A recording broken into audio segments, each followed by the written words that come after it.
O Supremo Tribunal Federal pode definir ainda neste ano se o benefício da nova lei antidrogas será aplicado a um traficante condenado antes da vigência da norma. Os ministros devem analisar um recurso do Ministério Público que questiona a decisão do STJ favorável à aplicação do benefício. A atual lei antidrogas está em vigor desde 2006. Antes, os crimes envolvendo entorpecentes eram julgados por uma lei editada em 1976. Muitas das novas regras determinaram uma inédita situação jurídica em relação a crimes ocorridos antes de sua vigência. Entre esses aspectos, o que alterou a pena mínima, que antes era de 3 para 5 anos, mas manteve a máxima em 15 anos.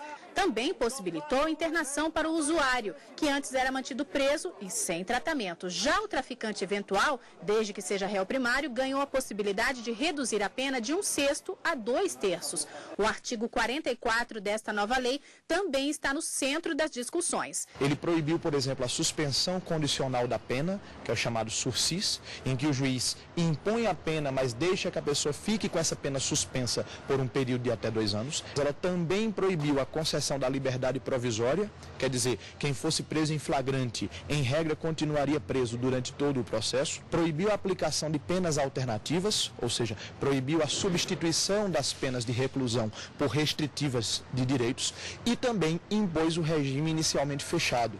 Então, independentemente da quantidade de pena aplicada, quem fosse condenado por tráfico de drogas iria ter necessariamente o regime inicial fechado. Este sociólogo explica que a nova lei traz mais aspectos positivos do que negativos. Do ponto de vista dos direitos humanos, há um avanço importante da lei.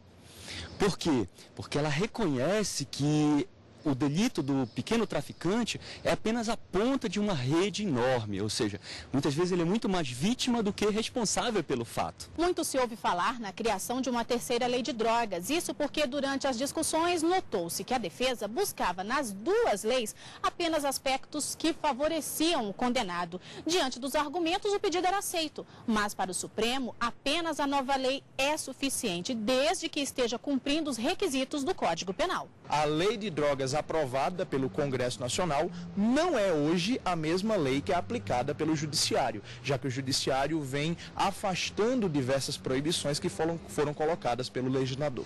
O Ministério Público Federal questiona no Supremo Tribunal Federal uma decisão do STJ, que determinou a aplicação de um benefício da nova lei a um traficante condenado sob vigência das antigas regras. Dessa forma, ele poderia ter a pena diminuída. O julgamento do recurso extraordinário foi interrompido com pedido de vista do ministro Luiz Fux. E aqui no estúdio, a consultora jurídica da TV Justiça, Gisele Dantas. Gisele, boa tarde. Boa tarde. Bom, em discussão, a retroatividade da nova lei antidrogas. Mas isso é possível ou não? Bom, é um tema polêmico, realmente é esta discussão. O Superior Tribunal de Justiça entende que sim, que é possível a aplicação retroativa deste benefício. Mas o plenário da Suprema Corte ainda precisa se manifestar para que essa matéria tenha, então, um entendimento pacificado. O que acontece? O grande problema reside no seguinte fato. A atual lei antidrogas, ela majorou a pena para o tráfico de entorpecentes. Antes, a pena era de 3 anos, a pena mínima, e com a atual lei passou a ser de 5 anos. Mas, em contrapartida, trouxe alguns outros aspectos positivos, como o tratamento para o usuário de forma diferenciada, entendendo que ele merece, na verdade, um tratamento médico e não punitivo. Uma outra possibilidade foi a aplicação desse benefício, a criação, melhor dizendo, de um benefício para aqueles considerados pequenos traficantes, a figura do tráfico privilegiado, que acontece quando se está diante de uma pessoa que é primária, tem bons antecedentes, não integra organização criminosa, nem pratica com habitualidade crimes dessa natureza. Então, a lei prevê, em relação a este traficante, a diminuição da pena de 1/6 a 2/3. E qual foi o fundamento da divergência? Olha só, esse tema, como a gente mencionou, não tem, na verdade, o entendimento pacificado. Alguns ministros, o julgamento até então está empatado, e nós tivemos alguns ministros entendendo a divergência que foi iniciada pelo ministro César Peluso, que entendeu o seguinte: é possível conjugar aspectos mais benéficos das duas leis para cumprir o texto constitucional. Por quê? Porque a Constituição Federal prevê que a retroatividade da lei benéfica é obrigatória.